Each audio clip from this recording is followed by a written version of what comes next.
Bilaman, o'sha inson ham meni kuzatyapti. Kuzatyapsiz, meni ko'ryapsiz. Men yoshlik qilib qo'yibman. Bilib bilmasdan, o'sha siz rahbarligingizni bilmasdan, katta odamligingizni bilmasdan videongizni qo'yib, istoriyamga qo'yib yuboraman. Siz ertasi kun keldingiz meni uyimga. Kelganingizda, qizim, meni shunaqa kollektivimni oldida meni sharmanda qilib qo'yding. Meni obro'yimga to'g'ri kelmaydigan ish qilib qo'yding. Deganingizda, men sizni farzandingiz tengi qizman-da.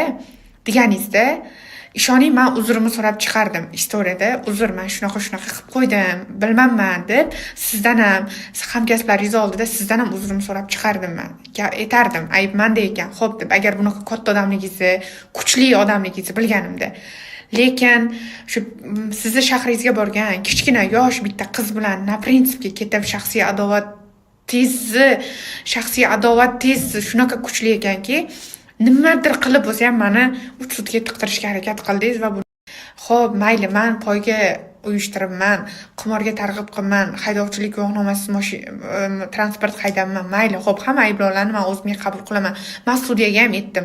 Nima chora ko'rilishi kerak bo'lsa, menga chora ko'ringlar. Bu bolada nima ayb deyapman? Bu bola meni muxlisim, yonimga keldi. Просто tak meni yonimga keldi bu bola, meni kuzatuvchim deyapman. Bunga hech qanaqa chora ko'rmanglar deyapman. Nima chora jazo kerak bo'lsa, menga jazo ko'ringlar deyapman.